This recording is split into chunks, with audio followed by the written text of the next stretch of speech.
Well, when I was a kid, I was always curious, as most kids are, I imagine, most of our kids, when we were kids.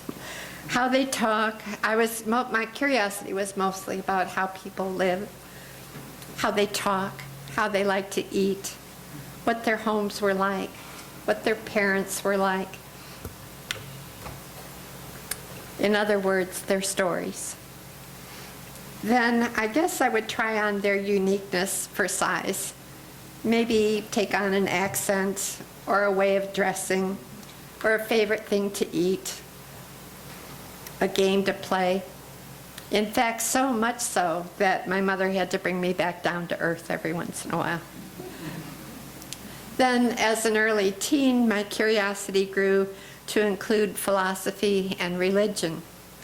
My grandfather was a Methodist minister, and my immediate family still called Methodist Church home.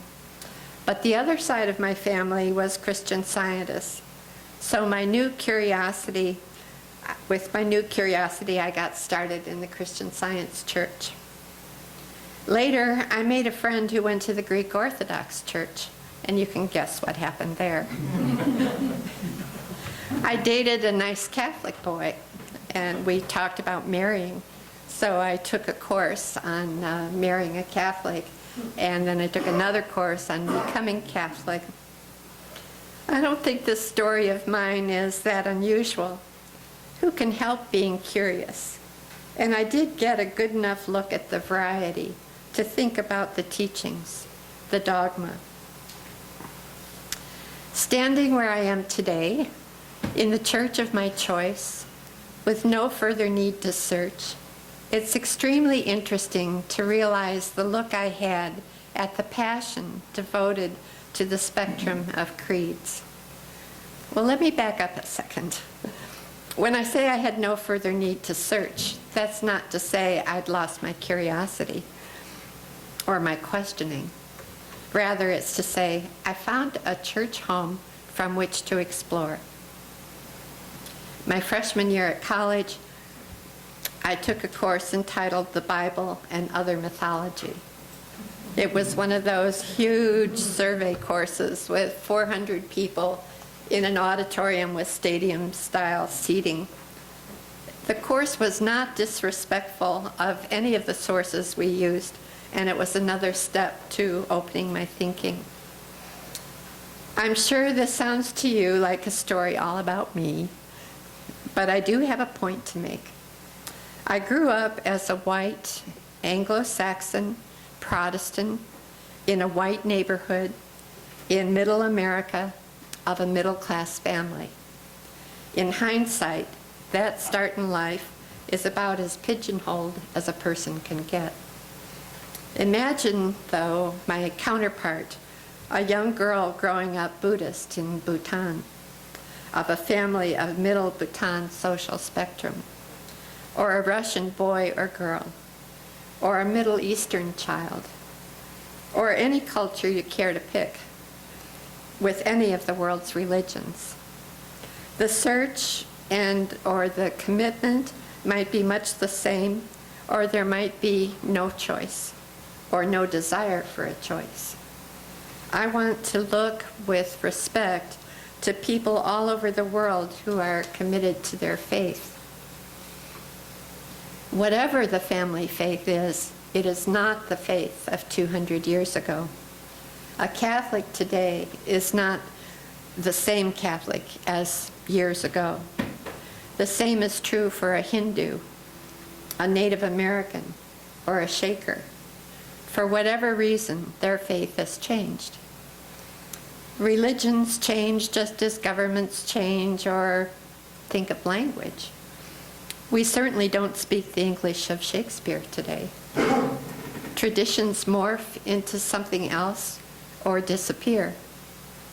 Perhaps it's a little like business, change or die. Sounds drastic, but there's a lot of truth in those words. To give you an example, let me tell you about the graphic arts company I once owned. We had lots of business preparing manuscripts for publication. My first goal was to get the business running smoothly so that it could hum along. I guarantee you, I did not have a dream of constant change. I started the business before we even thought of seeing computers on every desk. But typesetting came out of the dark ages in about the 70s. I bought computers dedicated to typesetting, punching paper tape. Then came magnetic tape. Then came floppy disks. But the biggest change to my business came with what we referred to as desktop publishing. What to do? I could toss out all the equipment and start over, or I could try to sell, or I could walk away. To me, it was a sudden, out-of-control change. This cycle is not unusual, and it does cross over into every other phase of our lives.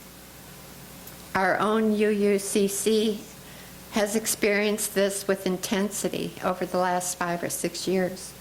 We've had things running just the way we wanted them, after lots of hard work and wonderful community. Then huge change. And we floundered a bit. And then a new way of doing things came along, and we had mixed feelings about it. But then another huge change. It's the way of things. Let me tell you one wonderful experience I had in this church. It was a social justice activity with the knitters, knitting children's cold weather items following the huge earthquake in 2005 in Pakistan. After sending a few shipments of hats, mittens, sweaters, and scarves, and by the way, there were hundreds of items, representatives of Pakistan Relief came here to Canandaigua from Islamabad to say thank you. We had a few days with them and talked together about a variety of things. I had a chance to ask Mushtaba why the Muslim hatred of Jews, and he very quickly replied, because they killed Jesus. Wow, I first thought, that's a long time for a society to be so angry. But he was probably just shutting me down. And I'm not naive enough to think I would get that same answer from other Muslims. But honestly, I've not been able to forget that reply. It raises so many questions. Perhaps the first question was, what does religion do for you, do in your life, for you? Does it help you be the person you want to be? We have personal knowledge that Islam in Pakistan is different from Islam in Indonesia, as demonstrated by Salk, Frawi, and Etan Anwar, who speak here on occasion. They seem to have pulled the message of peace and love from the Quran. In my optimism, I like to think of these contrasting friends as one indication of changing religion. What's so interesting right now is that we are living in changing times. It's an exciting time. To show some of this, consider a study done by the Pew Forum in 2007 entitled U.S. Religious Landscape Survey. It was a survey of well over 35,000 adults in the U.S. The complete results are available online. Among the outcomes, a couple of items really stand out. The first shows the largest increase in religious affiliation goes to those who responded as unaffiliated. Another shows evangelical Protestants as having the biggest loss, particularly in the southeast. Coincidentally, or perhaps not, Southern Baptists suffered significant loss, and Southeastern Unitarians enjoyed the church's largest gain. And as we think about growth here in this church, there's an interesting sideline here that 31% of the unaffiliated are under 30. And of the others, the majority of them are under 50. So think of that in terms of growing, how you grow a church. In Tennessee, Unitarians grew by 21% in the 2007 study. Georgia by 22%, and 43% in Colorado. The First UU of Denver has had a 10% increase each year for the last 3 years, and they're very happy to tell you how they did it. Peter Morales, current president of the Unitarian Universalist Association, spoke of the unaffiliated phenomenon when he presented a proposal to the General Assembly. He believes we have truly historic opportunities and challenges before us. He wrote, "The great cultural shift in America, and the world for that matter, is on our side. One indication is the rapid growing number of people with no religious affiliation. Attitudes of younger people on such issues as marriage equality, environmental justice, and immigration are further examples. And consider how many the values of the Occupy movement were as ours." His paper is available on the UUA website, uua.org, and I encourage you to check it out if you haven't already. He has much more to say and to propose as a result of an observed shift in worldwide religion. Another interesting thing about sensing a shift or an awareness in society is its manifestation in disparate ways. Are you mindful of the 2012 anticipation of a great shift for humanity? You might remember the world was to end December 21st, 2012. An idea put forth by noticing the Mayan complex calendar system ended on that date. But before I could really digest that idea, the world wasn't to end, it was to shift on its axis. Well, no, that was a misinterpretation. The humans of the world would shift their thinking. Well, that's not quite right either. Perhaps all of it's true, and then some. Perhaps the world as we know it shifted. I'm half kidding, I'm half believing, I'm teasing, but I'm always willing to consider. There's a registered shift network to empower a global movement of people who are creating an evolutionary shift of consciousness that in turn leads to a more enlightened society, one built on principles of peace, sustainability, health, and prosperity. The shift, another registered teaching system, is the practice of shifting perception from a material point of view to a spiritual point of view. Another angle to chew on has to do with crop circles, of all things. This may seem like a stretch, but some see a connection to the Mayans in them, and from that connection, a connections to aliens and the shift. Let me explain. People who believe in crop circles as messages from aliens can separate the hoaxes from the real thing. The real circles have been appearing mostly in England since the 1970s. Many of them look like Mayan symbols. Their appearance is now dwindling. Many of them, those that have been following the phenomenon, believe they eventually will be no more because humankind is understanding the message and that soon we'll be okay on our own. Well, you might ask, where am I going with all this? Let's go back to inevitable change. In other words, change will occur whether we like it or not. It's out of control. It's like the sewing machine, invented independently by two men, one in the US, one in Europe. Neither knew of the other. It was simply time to have a sewing machine. Actually, the same is true about the telephone, the theory of relativity, the light bulb, the theory of natural selection, and at least 150 more important inventions that have simultaneously been discovered by more than one person. Simply put, the way we do things and understand things change right along with everything else. When there's a need, people think about it. They work together.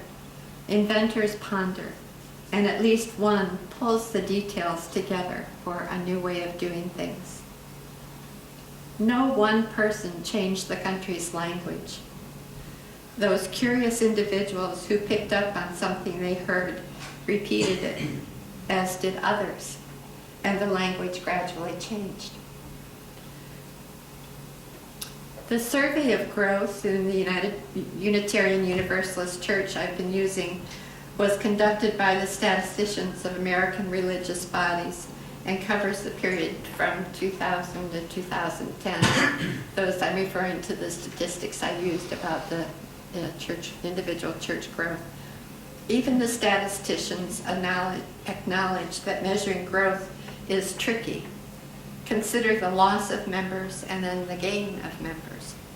For example, the Catholic Church in the U.S., there's been tremendous loss due to marriage restrictions for priests, scandals, sexism, and perhaps resistance to doctrine.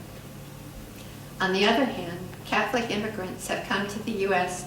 in almost equal numbers, statistically showing stasis. In her new book, Christianity After Religion, Diana Butler Bass states that Unitarian Universalists can fill a niche in conservative religious cultures such as the Bible Belt. She says, I think there's a role for these kinds of more open and liberal spiritual groups. They provide a nice countercultural community. The statement's a little off-putting for me, but I agree with her conclusion of opportunity. Lee Barker, president of Meadville Lombard Theological School, says UUs are in the right place at the right time. He explains, we are at a time when the values of our church and the values of our culture are intersecting. I don't see that going away anytime soon, he says. Lots of folks are thinking this way. Other countries are feeling a shift away from the way things have always been done. They are blaming or applauding the internet. Do you recall some time ago when we talked about the Buddhists in Bhutan? The government has brought the internet to their little country, positioned at the foothills of the Himalayas. With forethought, the leaders prepared the population for change and declared gross national happiness as their national product. And last I checked, Bhutan's modernization was going well. Contrast that with Arab Spring. We know the internet is a big player in changing world religions as well as world governments. It's opening communication for societies that have been closed. It shows how people around the world live. It provides social networks. The opportunity for dialogue. The opportunity for organizing and for action. Coming back to inevitable change. Change that happens whether we want it to or not. How do you handle it? In my story, I was lucky enough to find a buyer for my graphic arts business. I went on to a new career. In the UUA, we're expanding beyond the limits of a traditional congregation and using the internet for ministry, social spiritual meetings such as small groups, and social justice activities open to a wider community such as our First Fridays. To draw from Peter Morales again, he's observed that we've known for many years that the number of people who identify as UUs is about 4 times the membership of congregations. In other words, for every adult member, there are 3 non-members who say they are Unitarian Universalists. going beyond that, haven't you read a book or seen a movie, read an article where you thought, this author is Unitarian, or certainly should be? So, if the time is right, if we really are shifting, if we really are in a time of opportunity, ask yourself, how do I want this new time to look?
Our closing song is in the Teal Book, number 1020, Wo Ya Ya. Ya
Join us for worship every Sunday at 10 a.m. at the Unitarian Universalist Church of Canandaigua, a welcoming congregation. We are located at 3024 Cooley Road, 4 miles west of South Main Street, Canandaigua, just north of the intersection with Routes 5 and 20. Look for the blue signs just before the turn. Your comments about this program or questions about the church are welcome at 585-396-1370 or at our website, www.canandaiguauu.org. Producer and editor, Daniel Brigham.